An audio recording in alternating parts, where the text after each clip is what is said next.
Bonjour et bienvenue sur Médien TV. Le Maroc dispose de moyens permettant de produire de l'hydrogène vert et ses dérivés dont le méthanol et l'ammoniac. Et il faut aussi mettre le cap sur le développement industriel grâce au potentiel de l'hydrogène vert. C'est l'une des conclusions à retenir de la première réunion relative à l'opérationnalisation de l'offre Maroc dans le domaine de l'hydrogène vert que vient de présider le chef du gouvernement Aziz Akhanouch. L'occasion donc pour nous de revenir sur les enjeux et les opportunités de l'hydrogène vert au Maroc avec notre invité. Il s'agit du consultant et spécialiste en stratégie dans les énergies et les hydrocarbures, Anas Abdoun, en direct avec nous depuis Casablanca. Bonjour à vous, Anas Abdoun. Bonjour, merci pour l'invitation.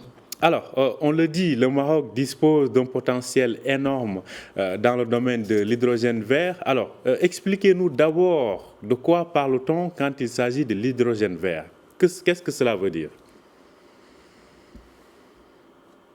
Oui, en réalité, l'hydrogène vert est incontestablement une énergie d'avenir prometteuse parce que c'est une énergie d'abord qui est issue des énergies renouvelables, d'où son appellation vert, donc qui est issue de la production d'éoliennes ou solaires. Et donc la spécificité de l'hydrogène vert, c'est que c'est une énergie qui peut être utilisée soit pour la production d'électricité ou simplement une énergie qui peut être remplacée aussi pour les carburants, notamment les carburants lourds, le fuel pour les navires, le fuel pour les avions, le kérosène. Et donc en fait c'est une énergie qui est capable en fait de remplacer un petit peu l'ensemble des utilisations énergétiques qui sont les nôtres, qui sont aujourd'hui largement dominées par les énergies hydrocarbures, mais ayant cette source et cette origine renouvelable, donc énergie solaire et éolienne. Donc une énergie donc, qui a son origine d'autres énergies donc, propres que sont par exemple le solaire et l'éolien. Alors, quel est le potentiel du Maroc, cette offre Maroc dont on parle? De quoi s'agit-il exactement? Oui, et en réalité, comme je le disais dans le préambule de ma première réponse, le fait que l'hydrogène vert est une énergie d'avenir, on a vu un certain nombre de plans et de stratégies nationales au Maroc, mais partout dans le monde. Je crois qu'on compte aujourd'hui plus d'une quarantaine de plans de stratégie nationale d'hydrogène vert. Vous avez un certain nombre de pays qui se déterminent comme des futurs pays importateurs d'hydrogène vert, notamment les pays de l'Union européenne, donc ils cherchent effectivement, qui se font la compétition pour chercher les différentes sources d'importation d'hydrogène vert avec lesquelles ils vont signer un certain nombre d'accords bilatéraux, multilatéraux. Et puis vous avez les pays qui se déterminent comme potentiels exportateurs d'hydrogène vert, qui eux-mêmes se font la compétition pour attirer ces investissements. Et donc je crois que l'offre Maroc avait pour but de clarifier un petit peu dans ce brouhaha d'annonces un petit peu internationales, de clarifier quel était déjà le potentiel du Maroc, qui a un potentiel exceptionnel en termes de solaire et d'éolien, ce qui est absolument considérable, parce que lorsqu'on parle de production d'hydrogène vert, il faut absolument que vous palliez les deux, le solaire et l'éolien. Il y a beaucoup de pays, par exemple d'Europe du Nord, qui ont une forte capacité venteuse, mais le vent à lui seul ne permet pas de produire de l'hydrogène parce que vous êtes plus sujet à l'intermittence. De la même manière, beaucoup de pays du Sud ont un ensoleillement exceptionnel, mais l'énergie solaire à elle seule ne peut pas permettre la production d'hydrogène vert. On reconnaît un petit peu les puissances de demain de l'hydrogène vert. Ce sont les pays qui ont la capacité d'allier les deux, qui ont cette capacité venteuse et solaire. Le Maroc en fait partie, mais encore fallait-il clarifier cette offre en termes d'investissement, en termes d'accompagnement d'État, aussi en termes de potentialité. Quand on parle de capacité venteuse et soleil, sur quel terrain, sur quelle région, sur quelles conditions, et je crois que c'est ce que l'industrie en tout cas attendait à travers cette offre que Sa Majesté avait demandé. Justement, quand on parle de développement industriel, comment assez rapidement, parce que là on sent une sorte de course contre la montre, comme vous le dites, presque une quarantaine de pays lancent chacun ses stratégies. En termes de timing, comment faire en sorte assez rapidement pour que cette source d'énergie puisse contribuer au développement industriel? Alors, il est certain que la spécificité, je dirais, chimique de l'hydrogène vert, c'est qu'elle peut remplacer un certain nombre d'utilisation du gaz naturel aujourd'hui qui est intimement lié à l'industrie, notamment à l'industrie lourde. Nous avons vu que l'Allemagne, par exemple, qui est un pays fortement industrialisé, notamment qui est spécialisé sur l'industrie lourde, qui a eu aujourd'hui des problèmes du fait des considérations géopolitiques que l'on connaît, a eu des problèmes d'importation de gaz, aujourd'hui tente de se reconvertir ou tout le moins de se recentrer sur l'importation d'hydrogène vert. L'hydrogène vert a une capacité et un potentiel certain sur l'accompagnement industriel et l'accompagnement industriel lourd. Cela dit, je serais un peu plus nuancé de dire que ça peut être un accompagnement rapide. Il y a une transition qui doit être faite. Il ne faut pas reproduire justement l'erreur que l'Allemagne a fait dans les années 2015-2020, où ils ont voulu aller trop rapidement sur les énergies renouvelables et l'hydrogène vert. Ils ont fermé un certain nombre de centrales nucléaires et du fait des intermittences et du fait du manque, si vous voulez, de maturité technologique de la part du secteur de l'hydrogène vert, aujourd'hui on a dû rouvrir un certain nombre de centrales à charbon. Il doit y avoir cette transition énergétique, mais il faut bien insister sur le mot de la transition. Je crois que l'hydrogène vert demain pourra effectivement accompagner le développement industriel et le développement industriel lourd, mais ça se fait sur le temps long avec une planification pensée et programmée par les États et les acteurs économiques. Alors, on sait que là, il y a l'objectif du mix énergétique, donc d'arriver à 52% d'énergie renouvelable dans la puissance énergétique installée. Si contribution il y en a de la part de l'hydrogène vert, est-ce que c'est à ce jour quantifié ou quel devrait être le niveau de contribution de cette source d'énergie ? Nous, en réalité, lorsqu'on parle de mix électrique qui viendrait des énergies renouvelables, de toute manière, on parle de l'éolien et du solaire. La question, c'est une fois qu'on est arrivé à ces 52% de mix énergétique, donc qui vient des énergies renouvelables, donc solaire et éolien, est-ce qu'on transforme cela uniquement en hydrogène vert? Donc il faudra effectivement investir dans l'électrolyse, etc. Ou alors il faudra simplement réorienter cette production nationale vers de l'électricité locale. C'est l'hydrogène vert finalement se substitue en un second plan sur la stratégie de développement de ces énergies renouvelables. Les énergies renouvelables sont de la production énergétique verte. À partir de cette production énergétique verte, vous devez passer sur l'hydrogène. Ça ne rentre pas forcément en compte dans le mix énergétique parce que l'hydrogène vert, conformément à son appellation, est par définition issu des énergies renouvelables. Donc, en un mot, en fait, ça fait déjà partie de cette offre qui va être produite à travers les énergies renouvelables. Alors, parlons justement on a vu récemment donc, la présentation de ces voitures électriques qui devraient fonctionner grâce à l'hydrogène vert, donc ce modèle marocain qui a été proposé. Dans ce domaine, on sait qu'aussi en Europe, il y a la taxe carbone qui devrait entrer en vigueur incessamment. Comment rapidement aussi, bon, peut-être le mot rapide n'est pas approprié dans ce domaine, mais comment justement faire cette transition vers ces secteurs dans lesquels le Maroc veut percer, notamment l'automobile? Oui, c'est intéressant de lier finalement le projet de réforme de l'industrie automobile de l'Union européenne avec l'hydrogène vert, parce que la particularité de l'hydrogène vert, c'est qu'il est facilement transportable, notamment par les anciens gazoducs.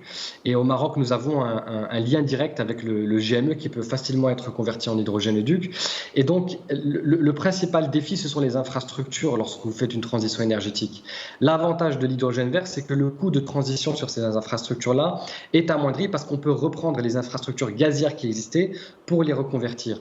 Et donc, sur ce point-là, la question de l'hydrogène, ou du moins de la voiture à hydrogène qui peut être utilisée, peut être intéressante parce qu'à partir du moment où vous importez votre hydrogène à travers des sources, des infrastructures qui sont déjà existantes et qui fonctionnent avec l'industrie pétrolière, il est tout à fait pensable et possible de penser des stations de recharge à hydrogène. Finalement, le coût d'investissement pour les infrastructures ne serait pas beaucoup plus élevé que l'industrie de la batterie électrique, dans la mesure où des voitures électriques, pardon, dans la mesure où, de toute manière, avec le projet notamment européen Backbone, il y a déjà des investissements qui sont prêts pour la transition énergétique vers l'hydrogène vert. Et donc, finalement, lorsque l'on aura vu cette transition énergétique ou cette transition au niveau des infrastructures pour importer l'hydrogène vert dans l'Union européenne, ce sera ensuite beaucoup plus facile de proposer une voiture hydrogène vert et de proposer des nouvelles infrastructures, des stations de rechargement qui seraient favorables à NameX et au projet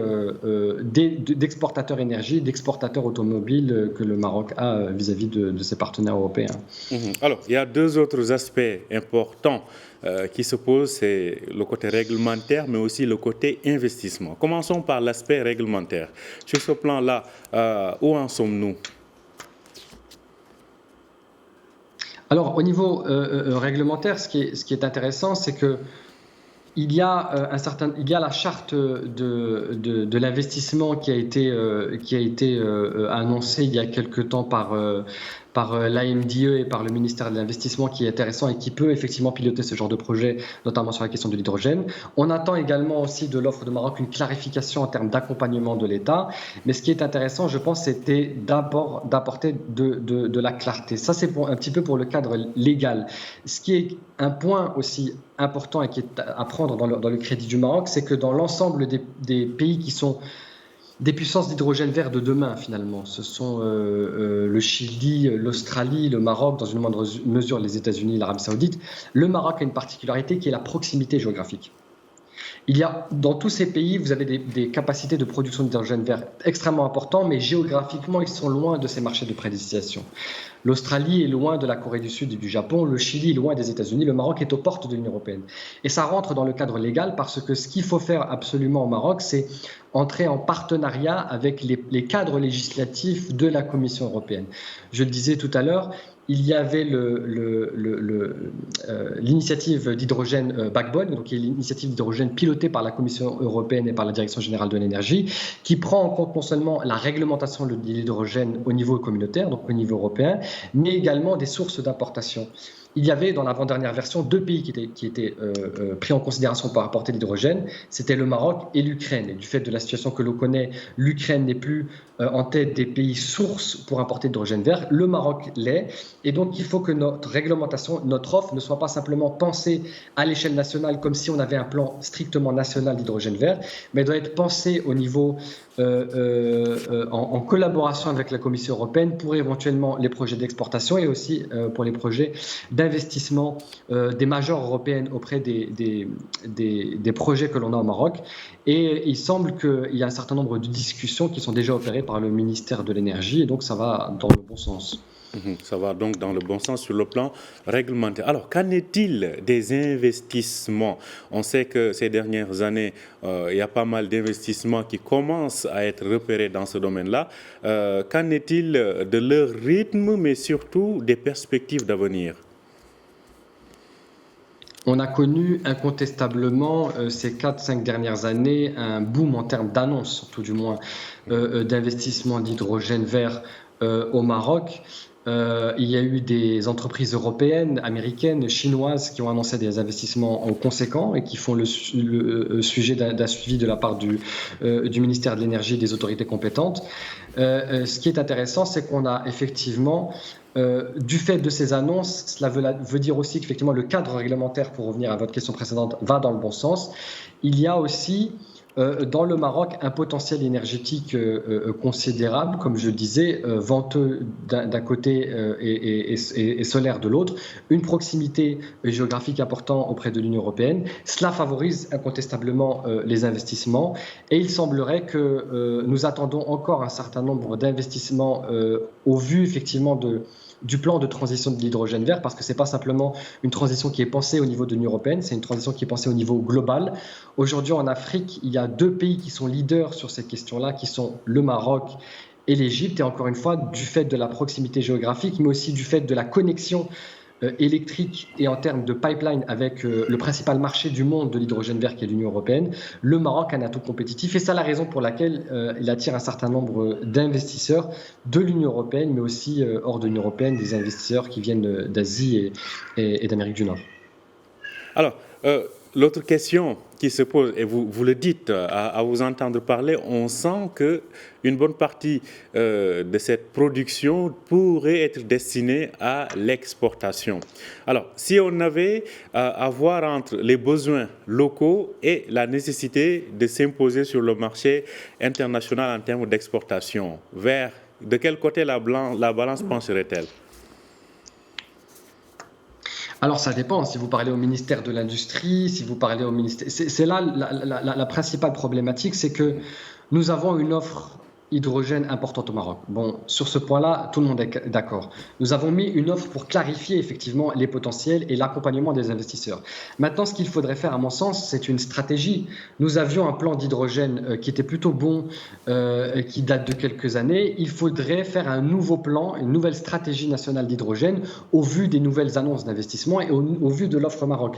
Parce qu'avec la capacité que vous avez au Maroc, vous avez la possibilité effectivement d'utiliser l'hydrogène vert pour l'exporter vers le marché européen, pour le marché local, pour favoriser effectivement l'investissement et l'attrait d'industrie, notamment l'industrie lourde, ou simplement pour favoriser la transition énergétique. Chaque ministère a des priorités différentes. Ce qu'il faut faire, c'est une stratégie, et on peut être ambitieux au Maroc, on a la capacité d'être ambitieux, on peut un petit peu tout faire, mais encore faut-il planifier de manière chronologique et datée dans le temps. Et donc, je vous rejoins sur ce point-là. Il y a un manque, je dirais, de vision stratégique, c'est-à-dire on a une capacité, encore faut-il clarifier qu'est-ce que vous voulez faire avec cet hydrogène. Vous pouvez faire de l'ammoniac, vous pouvez l'exporter, vous pouvez favoriser l'industrie lourde ou l'industrie pétrochimique, mais encore faut-il déterminer quelles sont les priorités stratégiques, naturellement en coopération avec le ministère de l'Industrie, le ministère de l'Économie et le ministère de l'Énergie, et effectivement dégager une feuille de route sur la stratégie nationale hydrogène et sur les retombées sur les différentes industries locales et internationales. Justement, en parlant des industries locales, on pense à l'OCP qui utilise donc de l'ammoniac et du méthanol pour sa production. Est-ce qu'aujourd'hui, sur ce plan-là, les investissements ou bien l'orientation faite pour cette autonomie est en train de se concrétiser pour l'OCP? Oui, indubitablement. Indubitablement. Il y avait déjà, depuis une dizaine d'années, une montée dans la chaîne de valeur de l'ECP qui se concentrait de plus en plus non pas dans l'exportation de phosphate brut, si l'on veut, mais plutôt dans la montée dans la chaîne de valeur. Et donc, je crois que le point noir encore, si vous voulez, qu'il y avait dans la configuration commerciale de l'ECP, c'était l'importation d'ammoniac. Et donc, sur ce point-là, il y avait un plan d'hydrogène, d'ailleurs, qui a été présenté auprès de Sa Majesté pour montrer qu'avec l'hydrogène, on pouvait produire de l'ammoniac et donc encore plus entrer dans la chaîne des valeurs. Je crois qu'il y a la possibilité pour l'ECP de produire ses propres fertilisants en amoindrissant considérablement leurs importations, notamment d'ammoniac. Et je crois que dans la communication de l'ECP, si ma mémoire est bonne, c'était dans l'ordre de 10 ans. Et au vu des investissements et au vu du savoir-faire, au vu des centres de recherche dans lesquels ils avaient déjà investi sur ces questions-là, je pense que c'est tout à fait faisable. Il y a une transformation dans la montée, il y a une vraie montée en valeur dans la chaîne des valeurs de la part de l'ECP. Et l'hydrogène vert lui permettra effectivement de parachever cette pleine maîtrise de la chaîne des valeurs et donc de confirmer encore plus son statut de leader, non seulement dans l'industrie du phosphate, mais également dans ses dérivés. Alors, une dernière question qui nous permettra de sortir du cadre marocain pour élargir au cadre, disons, régional, voire même dans le bassin méditerranéen. Pensez-vous qu'il y a possibilité d'avoir une certaine harmonie dans cette politique de production d'hydrogène vert ? Il y avait un plan allemand en 2015 qui consistait effectivement à créer une forme de faire de l'Afrique sahélienne et de l'Afrique du Nord une base de production énergétique commune, notamment d'énergie renouvelable et d'hydrogène vert, pour exporter ensuite vers l'Union européenne et notamment vers l'Allemagne. Ça n'avait pas véritablement pris le jour parce que les pays n'étaient pas au même stade d'avancement, n'avaient pas forcément aussi le même intérêt sur la question de l'hydrogène vert. Nous étions alors en 2015, entre 2015 et 2020, et donc tous les pays n'étaient pas positionnés de la même manière. Et donc le seul, si vous voulez, projet que l'on peut voir aujourd'hui, qui ressemblerait un petit peu au projet précédent d'harmonie interméditerranéenne, ce serait le projet Backbone, finalement, où l'Union européenne prend en considération dans les planifications, dans ses importations et dans sa transition énergétique les pays d'Afrique et notamment d'Afrique du Nord. Le rapport Backbone était extrêmement clair. L'hydrogène vert, pour l'instant, doit prendre source uniquement les énergies renouvelables, donc éoliennes et solaires. Il y a un lobbying français pour inclure l'énergie nucléaire, mais pour l'instant qui n'est pas le cas. Et donc, pour ce faire, la capacité solaire et éolienne de l'Europe n'est pas suffisante. Et donc, vous devez impérativement passer par les importations.